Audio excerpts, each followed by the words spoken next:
Hello, everybody. Welcome, welcome. Sorry for the delay. We are very, very sorry. Very, very sorry for the delay. But we are going to go right into the point. Today, we are going to be talking about how to resolve Nigeria's problems through database. How to resolve Nigeria's problems through database. Please go and call on your friends and family members. Go and invite them to join us. Call your friends, family members, let them join us in the program. Go and tag them. This is going to be a very, very important program for the future of Nigeria. So I have a guest with me. It's Prince ARUGBAJOYE Oluwamayowa Davidson. So this Oluwamayowa Davidson, I think for everybody else, it might be easier to say Davidson, Prince Davidson, Oluwamayowa. But we also know Mayowa. That is like Mayowa, like our own Mayowa that we have here. So all of you know Mayowa. So we could be calling Mayowa as well. But this, you know Mayowa as a lady. Now you are going to know Mayowa as a man. So we have Mayowa here today, Prince Mayowa Davidson, who, believes that we could resolve most Nigeria's problems by addressing one question, which is the question of database. He wrote a book on it, and the name of his book is The Panacea for Africa's Bane. The Panacea for Africa's Bane. I think do we have the picture of the Panacea for Africa's Bane? So we're going to put the picture before the end of the program. His book is on Amazon, so that you could look for it and also read that book. I read it. Very, very interesting conclusion. And I agree, because I've spoken about that. If some of you listen to my series that I did in January on Law and Order, is it January? No, it was November, right? Was it January or November? Either it was January or November last year. It was on Law and Order. We were speaking there also about data, the importance of data in nation building. And we also spoke about it in this last HMT. We had a little bit, but Mayowa has written a whole book on this subject, and he has done a study about it. So let's first of all get to know who Mayowa is, who is Prince ARUGBAJOYE Oluwamayowa Davidson, who he is. So, okay, how are you, Mayowa? Are you doing, Dr. Sunday Adelaja? Yes, I'm fine, and welcome to our program today. Thank you so much, and I appreciate this opportunity given to me to be able to discuss a different view about nation building. And I do appreciate you for giving me this opportunity. Thank you so much. Yeah, I would like us to start by you introducing yourself to the public. Who is Prince Arugba? You have to help me pronounce this your name. ARUGBAJOYE. ARUGBAJOYE. What does that mean? In Yoruba language, it simply means Enitori Gba to fi je oye. What is Ba? I don't even know what is Ba. Igba is time. Oh, Igba is time. Yes. Okay. So, but in Ekiti language, you say Ugba. What? In Ekiti, you say Ugba. Bugba. Yes. Okay, we will need you to move backward a little bit, because your head is being cut off when you move forward. Yeah, like that. Okay. No, that's too much. Just sit normal, but don't just leaning forward too much. The way you are, okay, yeah, it's okay like this, okay. But you can even come forward a little bit. Don't come forward, but don't come too much forward. You don't need to go back, especially. Okay. Good. So what is the meaning in English? I reign in my time. What? I reign in my time. I reign. Yes. In my time. Wow. Yes. Wow, that's a tough one. I've never had a name like that before. Are you the only? Is it your family alone that's bearing the name, or there are a lot of people bearing that name? I would say it's a family name. I think it's unique to my family. A lot of families in Yoruba land, they answer ARUGBAJOYE Okay. or ARUGBAJOYE or AFIGBAJOYE. Okay. But for us in my family, our we answer ARUGBAJOYE. What is the meaning of Aru? ARUGBAJOYE. Ẹni tó rí gbà tó fi jẹ oyè. Okay, but Like in your name, it is not written ARUGBAJOYE. It's written Aru. yes, it is written in Ekiti Okay. tongue. Okay. Ugba. Instead of Igba, as in time, as in season, it's written as Ugba, which means Igba. Okay. So this is Ekiti language. Oh yeah, that is the name in Ekiti version. Okay. I understand now. Now, so who is Mayowa ARUGBAJOYE? Yes, I'm the son of Prince ARUGBAJOYE from Ekiti State, Nigeria. Okay. And I grew up pretty much in Lagos, Nigeria. Okay. Where I had my primary education. Then from there, I had a little bit of my secondary education in Lagos, then moved to a boarding school. Afterwards, I had my study at the university. I finished from University of Ilorin with a bachelor's of medical science. And along the line, Bachelor of Medical Science. What is that? Is that medicine? Yeah, it's my precise major. I focused pretty much more on medical human anatomy. That's the understanding of human structure. Okay. So you read medicine? Yeah, no. I didn't do. I'm not a physician. I'm a scientist. I'm a researcher in the field of medicine. So what do they call your degree? Well, it's BMSc, Bachelor of Medical Science. In many schools they say bachelor, but they say Bachelor of Science. Okay. So in many schools, but in some other schools they say Bachelor of Medical Science. Okay. So because it has a broad spectrum of human anatomy, medical physiology, biochemistry, microbiology, a little bit. So, and the clinical approach of those. But when you apply for it in Nigerian university, what is it called for an applicant? No, if you apply for it, you're probably going to get either you get physiology or you get anatomy, or you get biochemistry. Okay, okay. Or microbiology.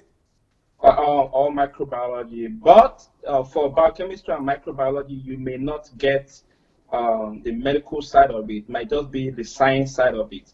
So, but you can be sure of getting the medical approach of these programs either through physiology or anatomy. But where are you based now? I live in the US. That's after my degree. I worked a little bit in Nigeria. I worked doing public health and all the preventative medicine. Then I moved to the US eventually. So what are you doing in the US? In the US, I work with a research organization in the field of healthcare. So we pretty much do a lot of services in, especially when it comes to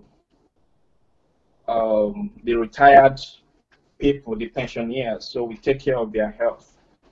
So we are the ones that usually manage the provision of their health through other companies. So we work with insurance companies, we work with the government, we work with quite a number of other providers. We work with hospitals and other physicians. in this field.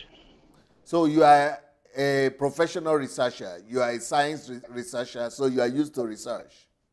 I'm used to research right from my undergraduate program. I've been used to research, and what I do now in the area of research, I do pretty much of a freelance research, which includes both the health research and social research.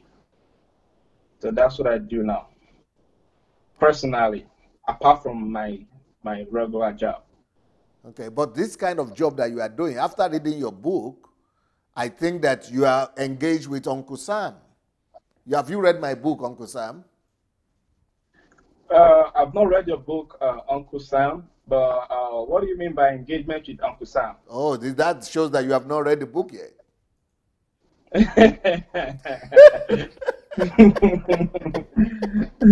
Yeah, definitely. That brings about my question.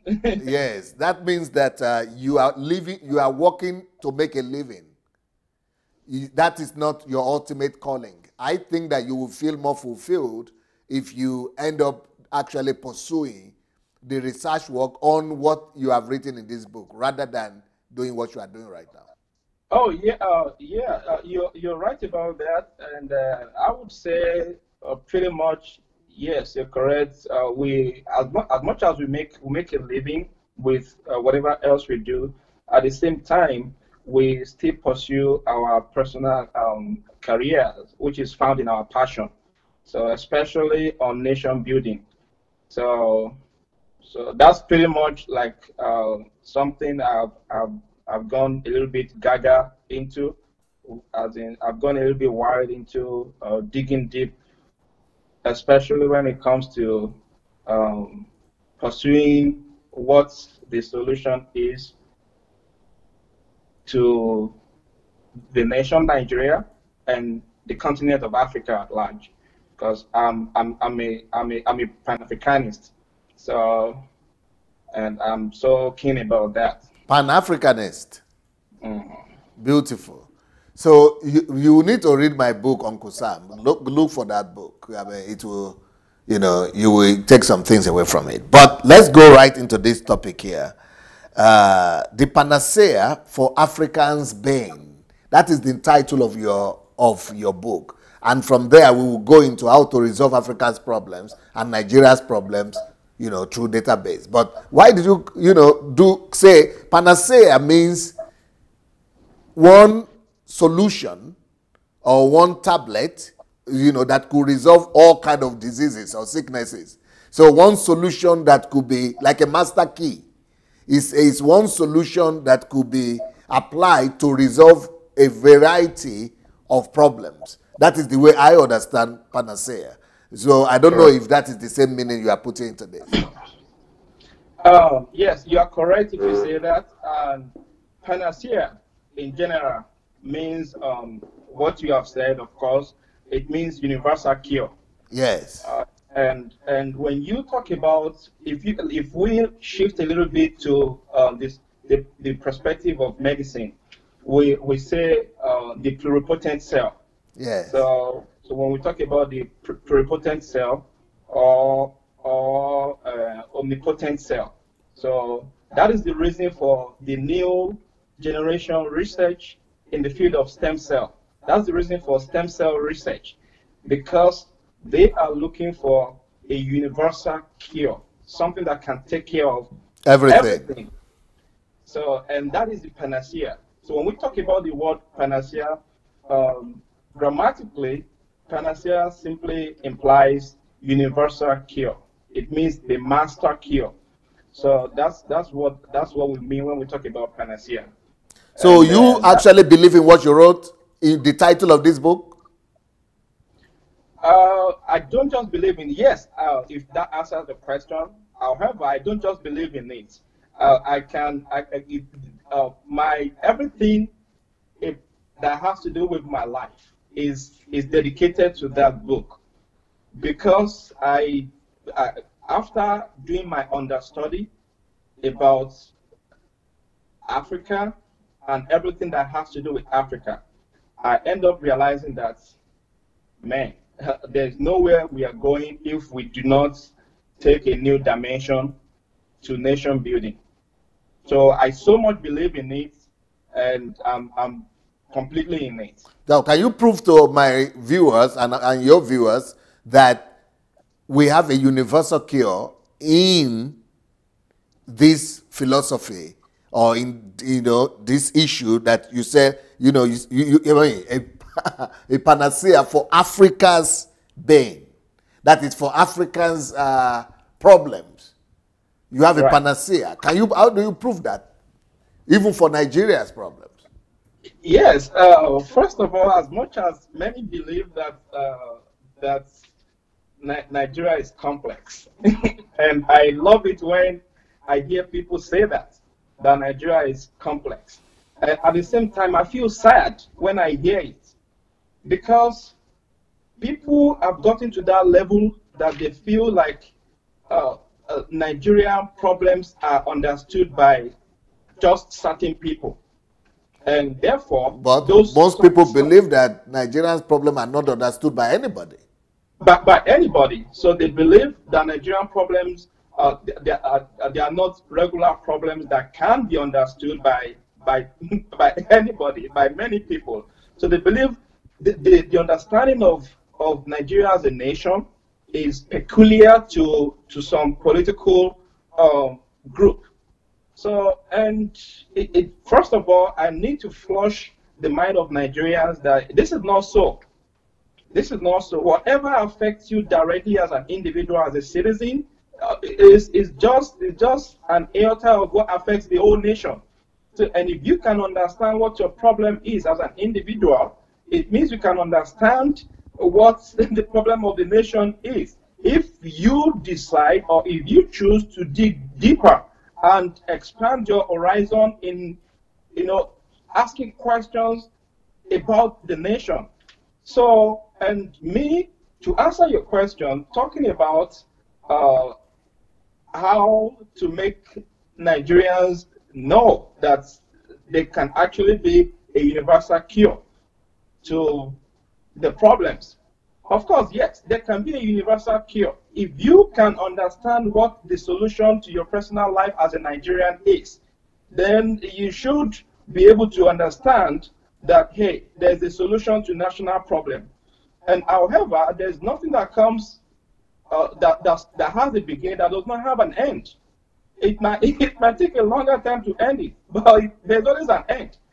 So I believe by the time we get to the midpoint of this conversation, of this broadcast, Nigerians will begin to have an eye-opening to understand that, hey, truly we have something from the title of your book, you are talking about bane, the bane.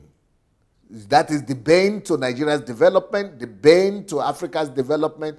Which, for you to use those strong words, panacea and then bane, it means, especially if you are using the word bane, it means that you have been burdened and concerned about the problems or the challenges of the nation. What led you to this research and to this discovery? Oh, yes. I would like to say this. While I was in the university, especially when I was in the University of, I've involved myself in a number. I used to be a student activist, precisely. So, and I've involved myself in a number of, activism, a number of activities related to activism. Where we would go to classes, and the only available water during the exam period would be brown, would be brownish in color, will be colored water, like few the particles.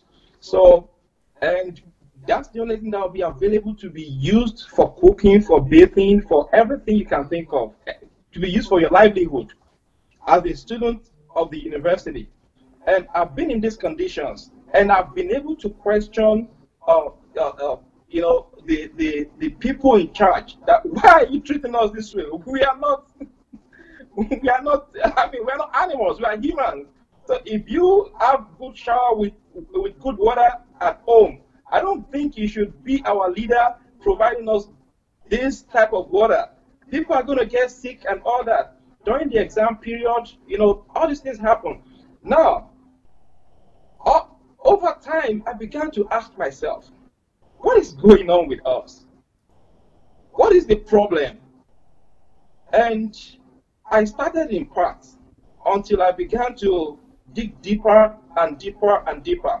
So, me asking questions led to this event. Me asking questions of survival, questions of why are people on this side of the camp treating the people on the other side of the camp in this manner? And how far are we going with this? How long are we going to bear this for? So those questions brought about the reason for the being. I've been victims of bad. I've been victim of bad system. I've been victim of bad leadership. In school, I've had series of academic problems as a result of failed system. So, there has not been good stories. I've had situations where goats and everything lived in our classrooms. during lectures, I've had goats and lambs and all that walk into the in and out of the classroom. That we would have to start chasing them all around to push them out of the classroom in the university campus. So we've had too many ugly moments. So these things are they are misfortunes. These things are unfortunate. So, and that was what brought about the word pain. Because all in all, when you look at the little things that affect your daily life as a Nigerian, and relative to how you survive, you'll be amazed. So that was what brought about the word pain for me. And that was why I was able to come up with, okay, there has to be one singular thing to be done. We have tried all means. Nothing has worked. So what is your discovery? My discovery, after several of those attempts, because, of course, before I came up with this, I tried a lot of things. I was able to use so many questions to answer so many answers I was able to give answers to so many questions. And I realized that after all findings, I came up with two things. I discovered from inception of Nigeria, nation building has been approached in one way out of two ways. Nation building have two perspectives. It is either structural or it is functional. Just like the existence of mankind. The existence of mankind has two perspectives. It's either functional or structural. Every human being, anything on earth, the house you live is structural. And the activities that go on in that house is functional. Your body parts, the organs of your body, your arms, your leg, your head, everything is structural. But there are things that go on within your body that makes the survival of who you are. It's functional. And nation building in Nigeria has been talked about several times. But the approach the leaders have given to nation building has always been structural. Their storyline ends up in infrastructure. They build a lot of structures, they build a lot of stuff. They build roads, they build bridges, they tell us they will give us names of gigantic electric plants that they would build. They will give us steel plants in Ajakuta. they make all these structures, but guess what? There is no function. Something is missing somewhere. And the function we're talking about here is systemic. So nation building has two platforms, two views. It's both systemic and functional, both systemic and structural part. They work together. If you don't do all of that together, there's a problem. So, and my discovery, in a nutshell, was that I realized that our approach to nation building has always been structural, not systemic. And until we consider systemic, the structures can't work. Even if you build zillion and one infrastructure across board in Nigeria, and you don't talk about the system that can sustain those infrastructure, you don't talk about the system that can actually create a continuum of those infrastructure, it's a waste of time. And that is why you will find so many abandoned projects from one dispensation to another. They don't attend to it. It's because all we do is we talk about structure. We approach nation building by structure. And that's why we are today. So that is my discovery. And that was why I was able to come up with, okay, we need to start talking about function. We need to start talking about system. So that was what brought about this entire story of Panacea. Okay, so in my own opinion, maybe your hypothesis is correct in the sense that our government and our rulers just are concerned about structure and they are not concerned about functions. But I would think that they don't even understand what structure is in the first place. Talk less of functions. I think that whatever they are doing is more chaotic, and that's why there is no system. If they had understood structure, there would be systems. Anyway, but let's go ahead. So what is the solution you came up with? How could we become a nation, not just of structure, but also of functions? Yes. When I understudied the entire situations in Nigeria, and I realized that I think we have to do something, and that thing is the system. We have to discuss the functions. So, and I came up with that solution that our system is manual in Nigeria right now. Yeah. Everything we do is analog. Yes. And the fact that we do everything analog, it is affecting development. We are growing. Nigeria as a nation is growing. We are growing in population. We are growing in crisis. We are growing in poverty. We are growing in, just think of anything that has to do with growth. We are growing. But are we developing? We are not. We are not. That's right. When I looked at it and I realized that, okay, we will continue to grow. Our growth is not going to stop. So if we continue to build stuffs in order to contain that growth, it's going to be difficult to manage them because they're going to come with prices to pay. And it's going to lead to a lot of political sabotage, economic sabotage. People are going to start colonizing themselves because it is structure. Now, we need to strike a balance in the nation. We need to strike a balance between between building structure and building function. So when I came up with this system, I first looked into the system of Nigeria. And I realized that, okay, since we have analog systems, so things are not going to work, period. So if we have analog system, we can see since 1960 we understand how analog system has been operated. So let's move away from analog system, especially if we are trying to catch up with the rest of the world. So we need to liberate ourselves from being analog to being digital.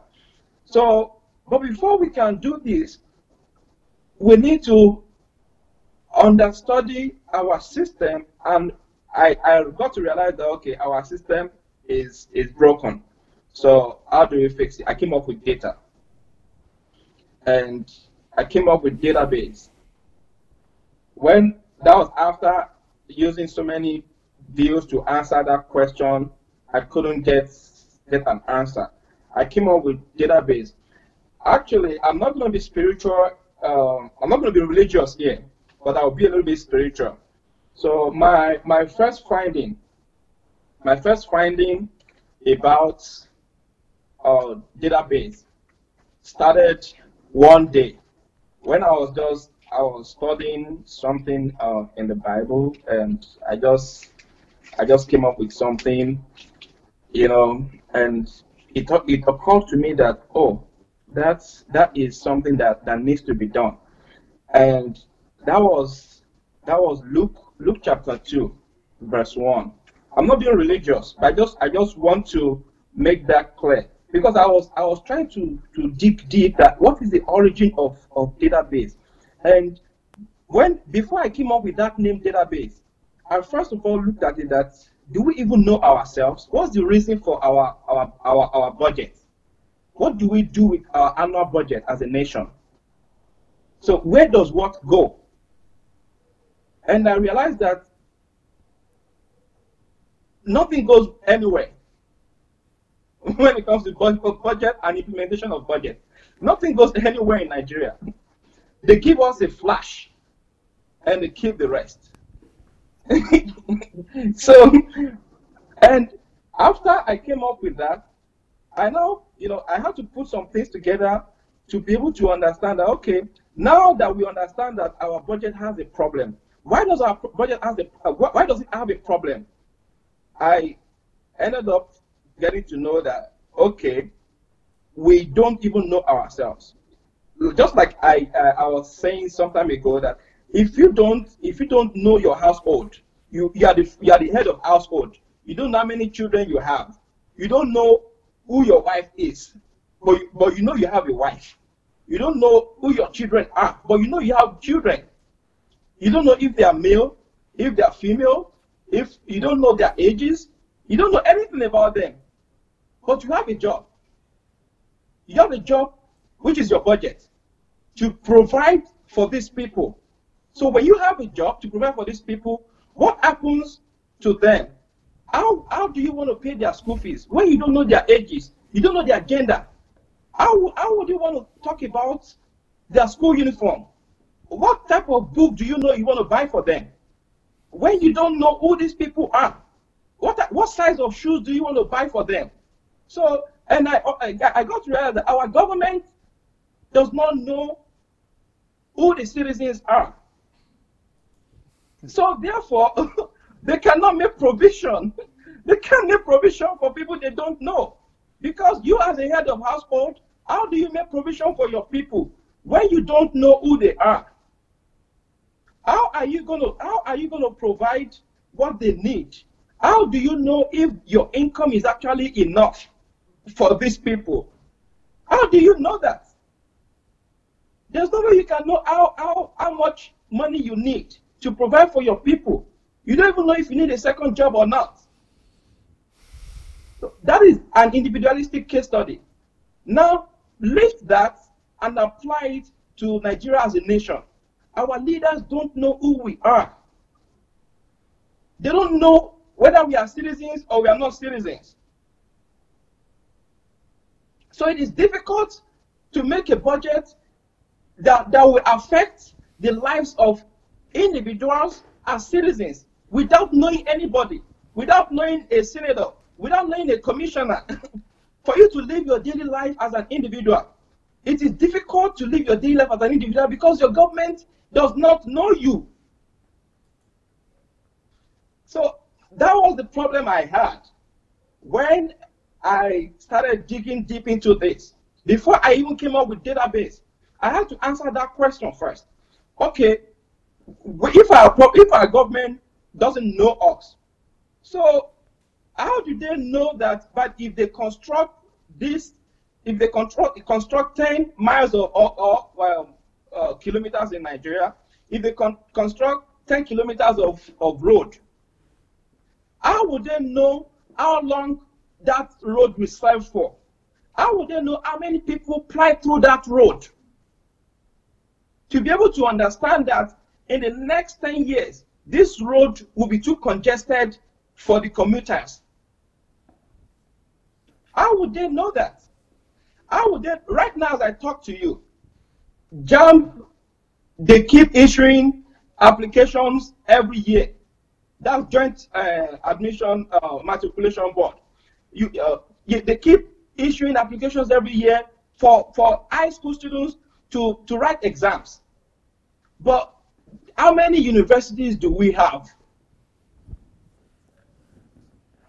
The number of students that write JAMB that write UTME exams every year, they double the number. Matter of fact, they mega multiply the number of students that can be admitted to all the universities in Nigeria. What is the government's plan about that? So the government does not know the citizens. It makes it difficult to build a nation. So those are the questions that needed solution when I was making my research. How do you even know that certain part of the country, there's a particular amount of megawatts of electricity that you can provide for them and they will be okay? When you don't even know who lives where. How do you know that you have to supply a place like Lagos, you have to provide certain amount of megawatts of electricity to be able to serve them, when you don't even know these people? So these are questions that But needed when solution. we were talking with Kingsley Mogalu the other day, he said that he has a strategy for that, and the strategy is to use the MTN system, the telephone system, as a solution.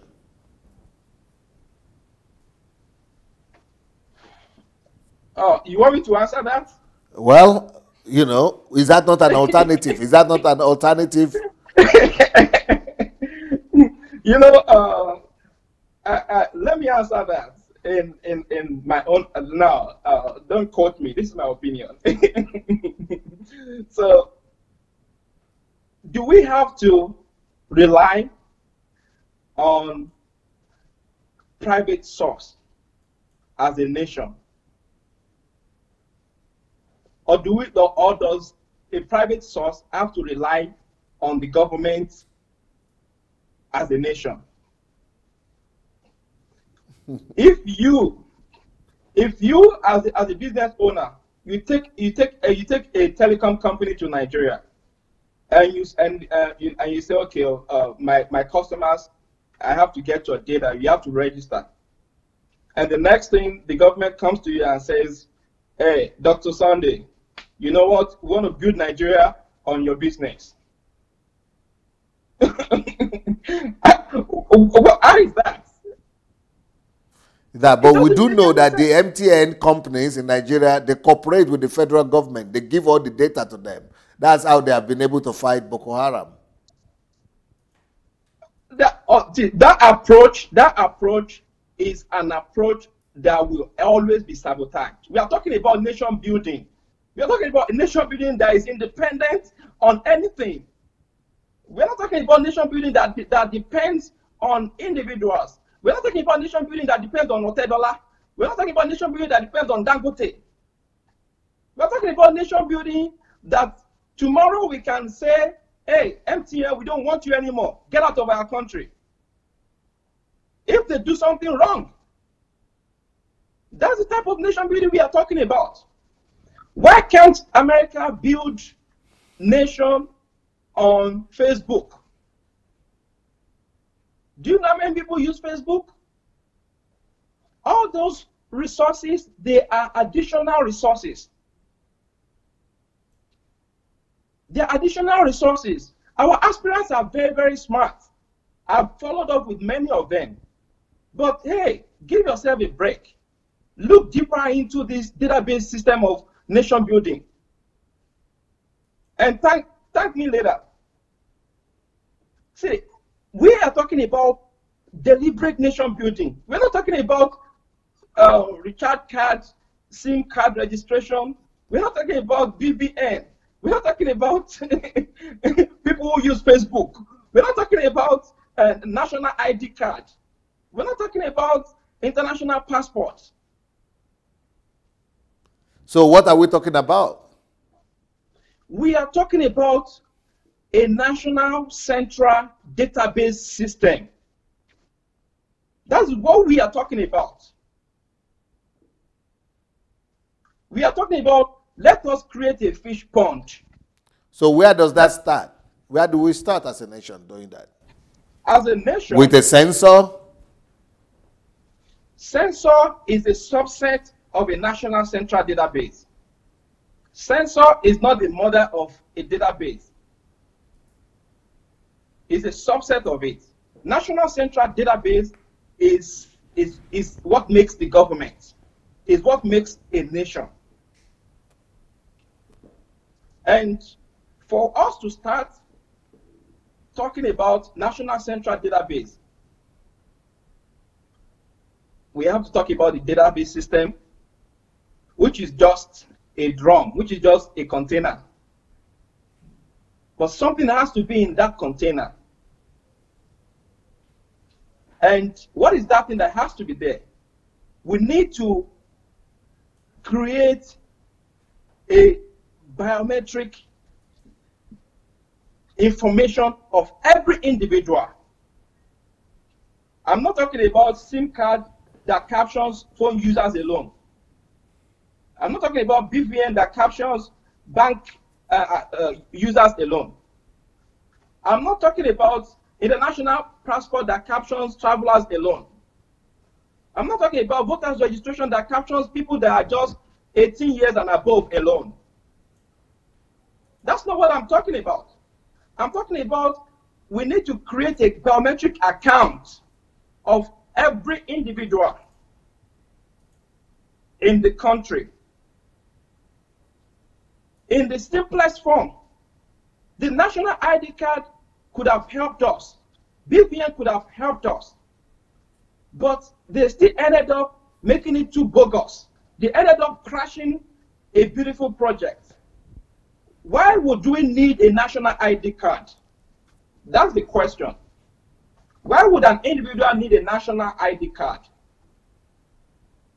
Why don't you just caption the biometric information of an individual and store it in the database system, in the central national database, instead of making the person have a national ID card? So the same reason, everybody needs a national ID card for the same reason why America, everybody has to identify himself. You cannot get anything done in America without having your card, either your driver's license or you must have some ID. Thank you. Not just in America, in this country, in any country in Europe, all over the world, developed countries. Any nation that works must have an ID. Citizens must have ID in any nation that works. And I like that perspective. Now, is national ID card an ID for a baby that is born today? That's the question we should ask ourselves. Is national ID card an ID for that old woman that cannot come out, that cannot caption his national ID card, or that doesn't need it anymore? Now, let me provide a solution to that problem. What we can do, instead of the bogus national ID card project, which they use to loot a lot of money, a lot of millions. So what we can do alternatively is just get the simple data of individuals, get their biometric record, their biometric information, which includes their fingerprints. When we get all of that, get the names of individuals attached to that biometric information, just their names, the first name and the last name. Get the names of their parents. That's it. That's all you need. In a central national database, that's all you need. You're not talking about face. You're not talking about you also need, when you get those things. You need to attach those things not just to their parents, but to an address. Hold on, Dr. Sunday. Okay. So when you get that biometric information, that's called biometric information. Now that you have biometric record of all these people, now we can create units in the local level. We can create units in the local government, in communities. You can call it whatever name you call it, identity center. That is where the National Identity Management Commission comes in. The people go there, they go there to get their record, their identity card as an individual. So the state where you live, you go there to get the ID card, either in form of driver's license or in form of state resident ID. But that project is not going to be in the hands, it is not going to be managed by the federal government. All the federal government needs is the simple biometric record. Then at the local level, at the state level, the state will provide management of those identification. So when you go, for example, you walk into the identity center to get your ID, they ask you for your biometric identification number. And you use that biometric number, you give it to them, they use it to generate an ID for you. That's when they take your picture. That's when they put your face. They attach your face to something, to your biometric number. And that is when eventually they are going to make use of your address. That is when you have to have an address. Because the moment you move to another state, you would have to do a change of address. That's when it matters. That is when change of address matters. That is when town planning system can be done. That is when people can begin to cry out that my house doesn't have a number.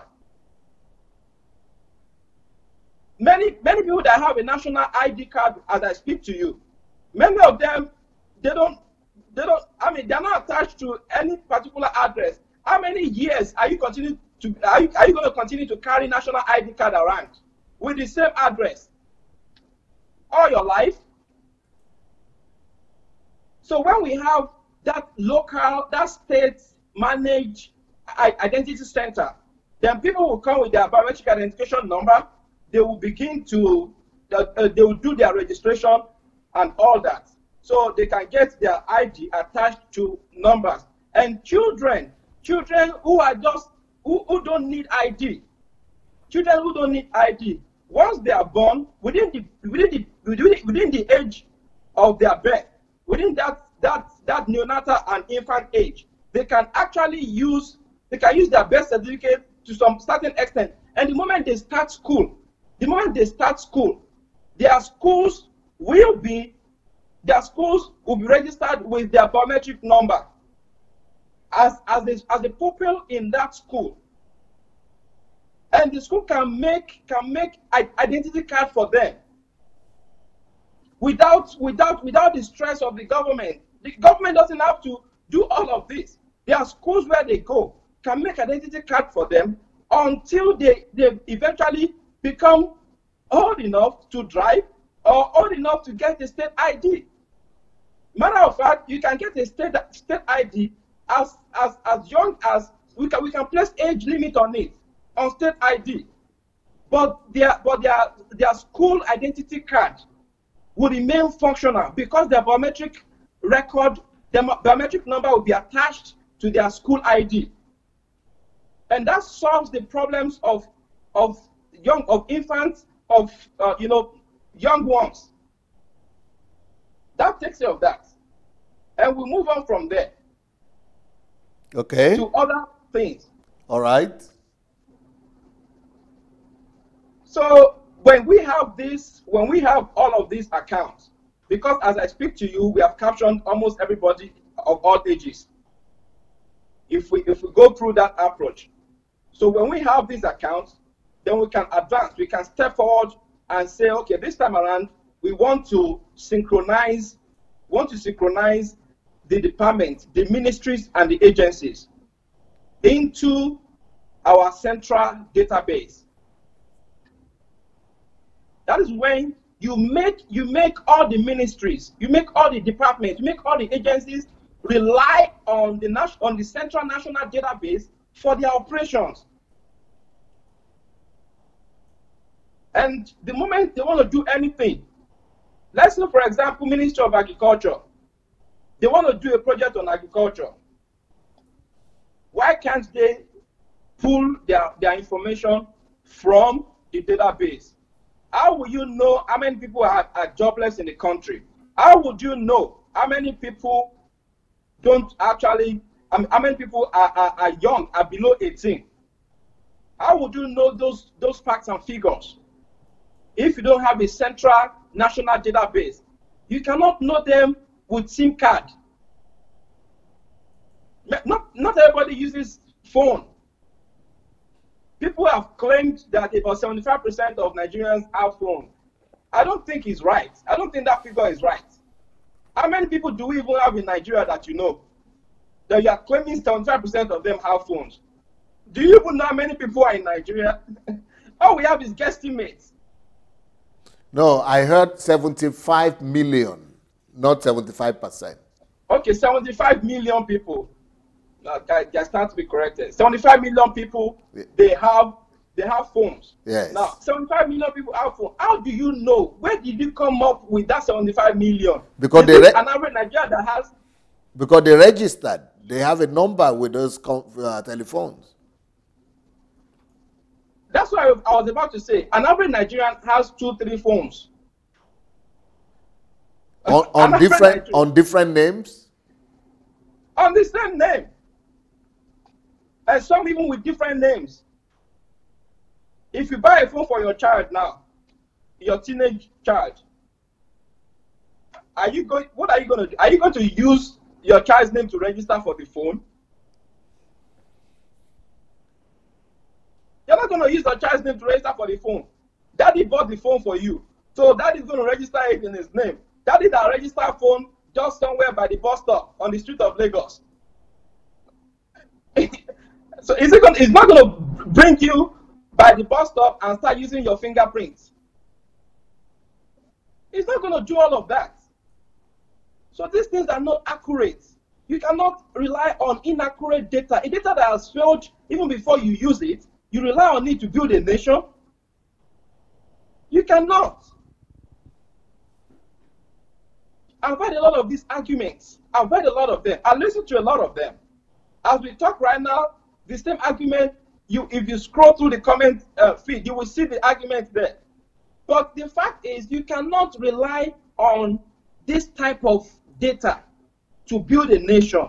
An average Nigerian, those who are watching us from Nigeria right now, they have multiple phones. They have registered so many SIM cards that they don't even know where the SIM cards are again. But the data is still captured as part of the data they have. So we can't use that. It's a failed thing. So what are the phases of this, of building this functioning system?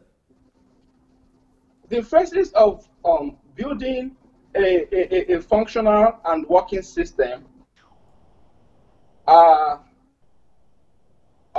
they start with a principal thing, and that's the number one thing to do is you have to create a biometric record for all the citizens. you must create a biometric record.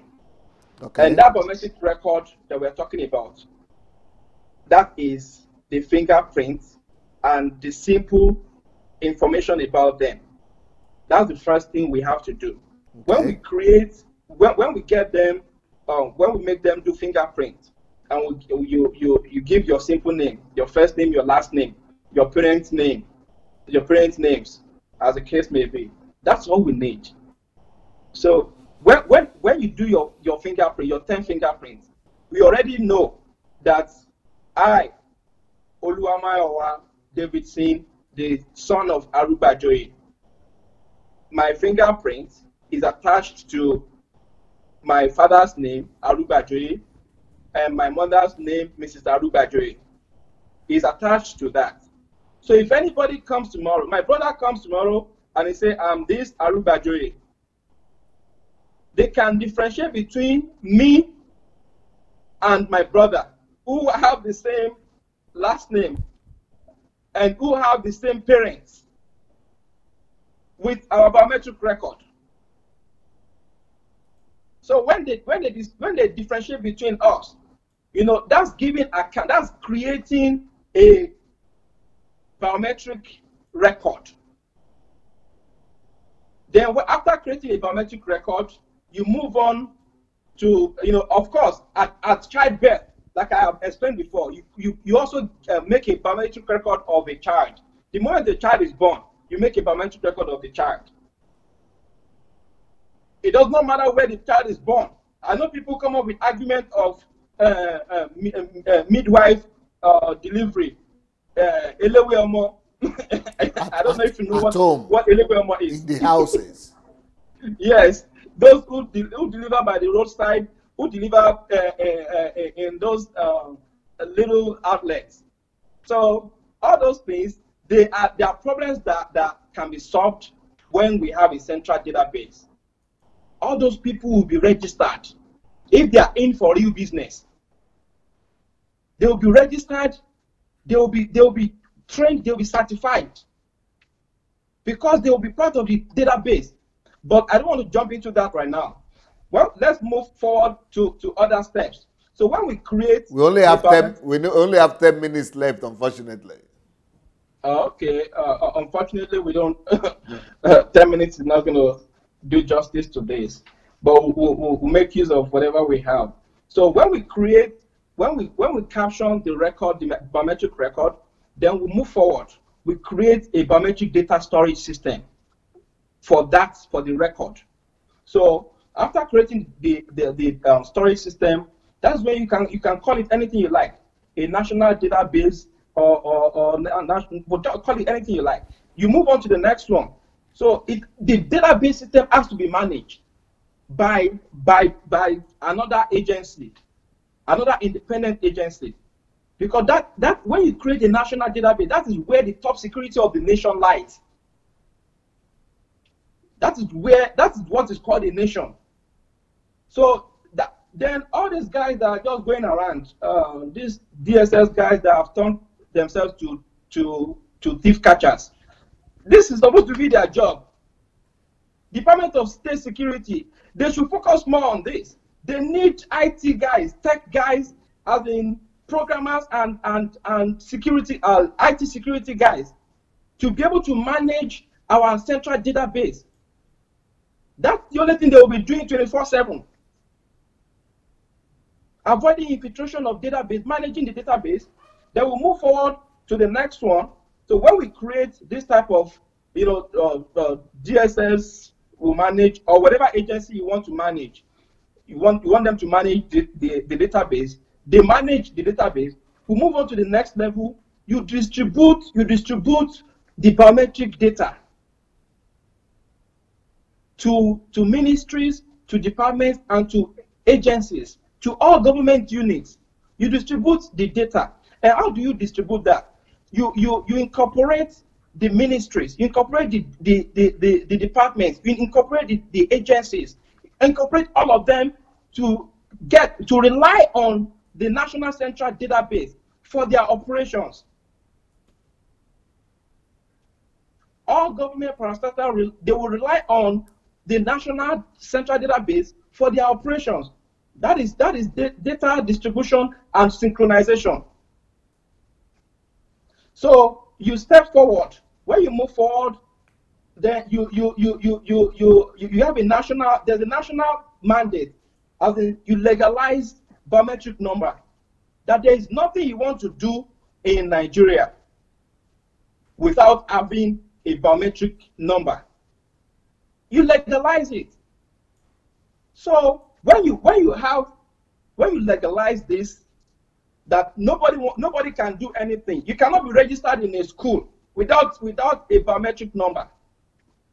You cannot open a bank account. You cannot do any business. Nobody wants to do business with you if you don't have a biometric number.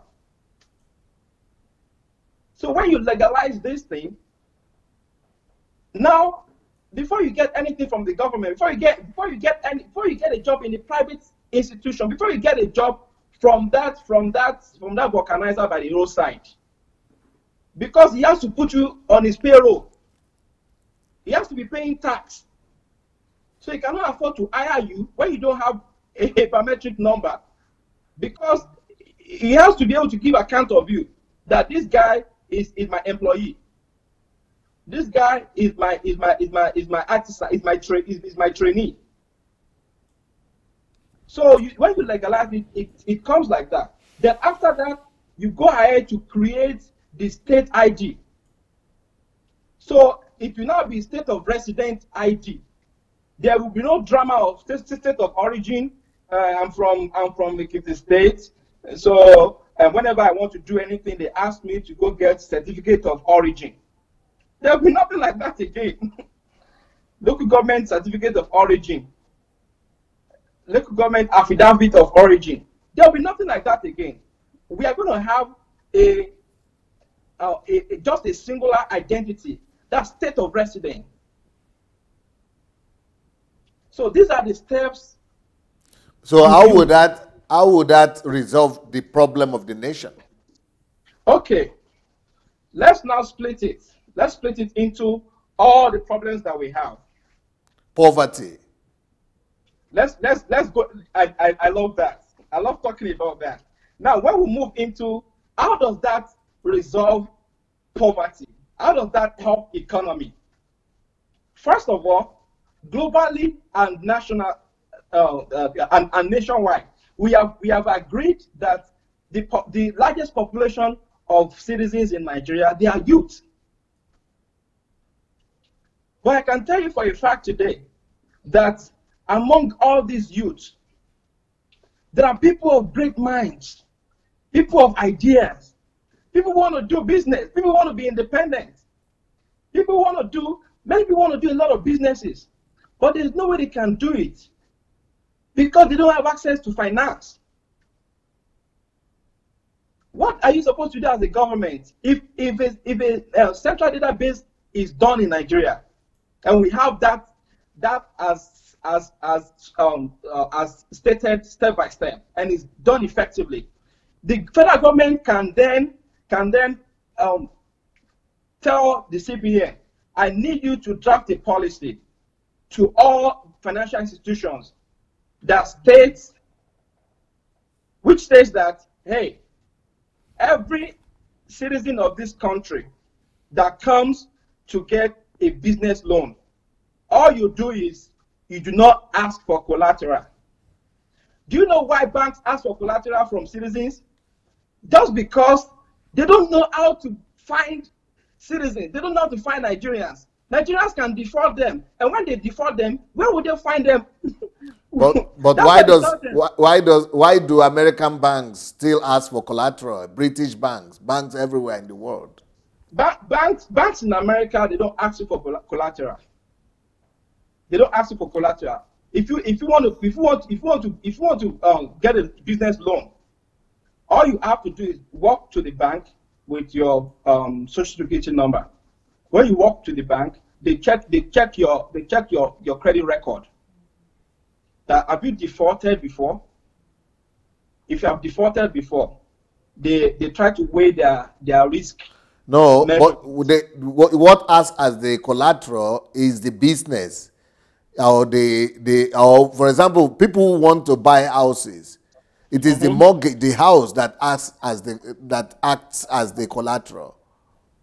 People who want to buy houses. Yes. If you want to buy something, you don't have that thing yet. Yes, but you want to take loan. You normally take loan. You know, they take loan, they give you 30%, you have to put deposit, and then the house itself is in the name of is acting as the collateral.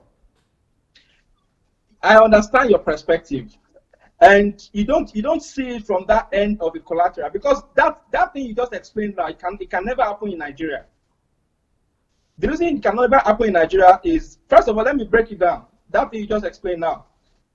When you want to buy a house in America, for example, you come to the bank, you talk to the bank that you want to buy a house.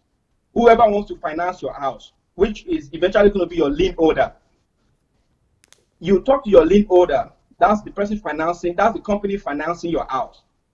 And before you can buy a house, first of all, you have to be identified before you can talk to anybody. Where you live now, if you are not either a resident or a citizen of this country, you cannot buy a house randomly like that. Yes.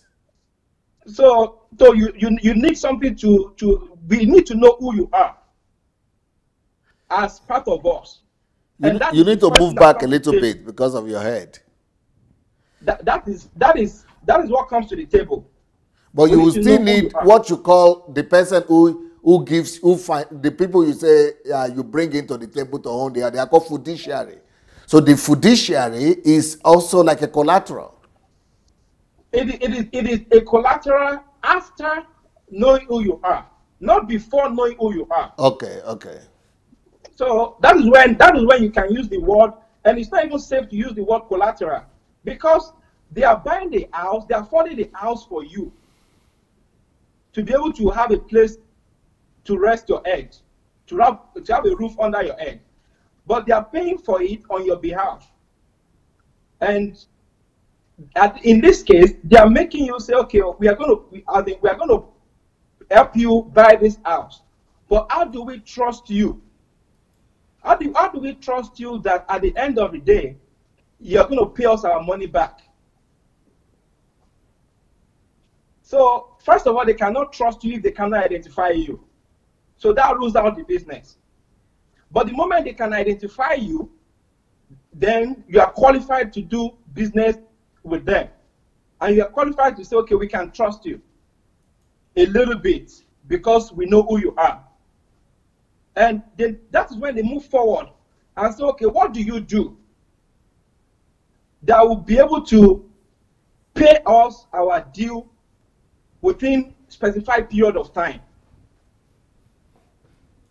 So if we understand what you do, we can decide as investors, because they are investors, we can decide as investors to say, okay, what you do, it cannot provide enough income to be able to do business with us. Because what you do is under your record, is attached to your identity. So with what you do, they can say, okay, we have account of what you do, because you're not going to use mouth to tell them. They will pull up your record with your biometric identification number. They will pull up your record and check this guy. This is what he has been doing for a little while, and this is how much he makes, and this is where he has lived all his life. If people want to get your book, how can they get it? My book is online. It's free everywhere. I make it free because that's my contribution to nation building. Oh, it is free? So, it is free. So if one could go to Facebook, to Amazon, Kindle, Amazon, and download it for free?